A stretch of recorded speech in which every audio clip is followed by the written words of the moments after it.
Donc bonjour ou bonsoir à tout le monde. Dans cette vidéo, nous allons corriger cet exercice numéro 2. Ça porte sur les mélanges et corps purs niveau 4e. On nous dit quoi? On propose de réaliser une synthèse audiométrique de l'eau. Pour cela, on introduit d'abord dans un audiomètre 12 cm3 de dihydrogène et 24 cm3 de dioxyde.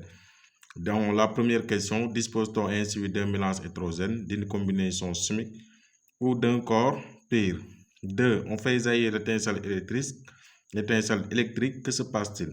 3. Quelle est la nature et le volume du gaz restant? Alors, concernant la première question, on nous a proposé quelques différentes réponses à choisir. Donc, on nous dit d'abord le mélange homogène, qui n'est pas le cas ici. Combinaison chimique, ok. Donc, corps pur, non. Donc, ici, la seule bonne réponse ici, c'est une combinaison chimique. Donc, on va dire quoi? On dispose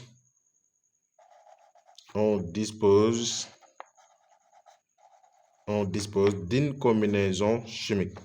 On dispose d'une combinaison chimique. Donc, c'est ça la bonne réponse. Une combinaison chimique. Maintenant, la deuxième question.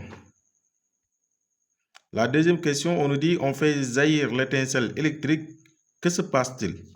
Donc, si on fait jaillir l'étincelle électrique dans cette combinaison chimique, autrement dit, si on provoque la réaction entre le dioxygène et le dihydrogène, il y aura quoi? La formation de l'eau. Donc là, quand on aura, que se passe-t-il? Quand on aura ici, autrement dit, on aura la formation de l'eau. On aura la formation de l'eau. Donc, c'est ça la réponse plus simple. Donc, on aura la formation de l'eau. Maintenant, et au niveau de la dernière question, on nous demande quelle est la nature et le volume des gaz restants. Donc, 3, la nature. Donc là, je suis en train d'écrire le volume. Donc, la nature et le volume. La nature et le volume du gaz restant. Donc, on va d'abord voir la nature du gaz restant. Maintenant, pour cela, on va essayer de voir quel est le volume de dihydrogène qu'on doit avoir pour faire réagir tous ces 24 cm3 de dihydrogène. On va le calculer et le comparer avec le volume que l'exercice nous a donné, c'est-à-dire les 12 cm3 là. Donc, VH2. Donc, je peux dire quoi ici? VH2 réagit, je peux le dire. Donc, VH2 réagit égale à combien? 2 fois VO2 réagit. Quand on va supposer maintenant, ce qu'on fait, c'est qu'on suppose que tous ces 24 cm3 là vont réagir. Donc, ce sera quoi? 2 fois 24 qui va nous donner quoi? 48 cm3. Donc, pour faire réagir tous ces 24 cm3 de dioxygène, il nous faut 48 cm3 de dihydrogène, alors que l'exercice nous a donné 12. Donc, ça manque, ce n'est pas suffisant pour faire réagir tous ces 24 cm3 de dihydrogène. Donc, ça veut dire forcément qu'un certain volume de dioxygène va rester à la fin de la réaction. Donc, on va dire quoi? VH2 initial est supérieur à VO2 réagit. Donc, le gaz restant est le dioxygène. Donc, le gaz restant, ce n'est rien d'autre que le dioxygène.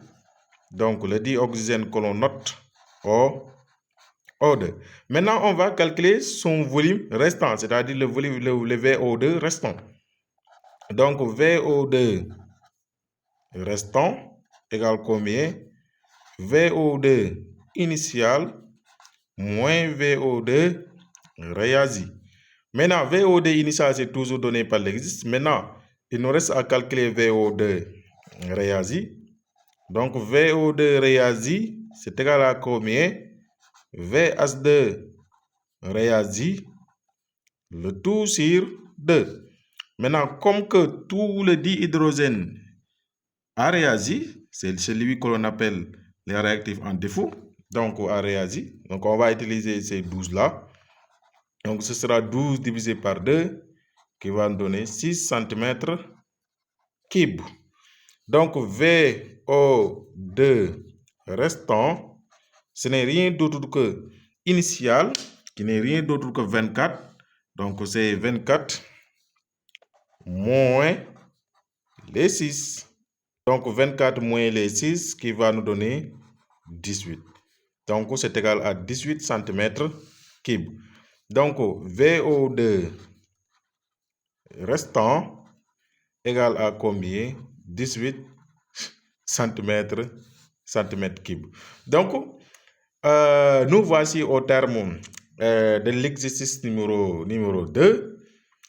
Donc, on vous dit d'abonner à la chaîne pour ne pas rater les prochaines vidéos intéressantes qu'on va mettre dans cette chaîne.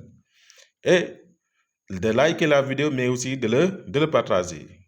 Et dans notre cas, on va vous dire à très bientôt dans notre prochaine vidéo, Inch'Allah.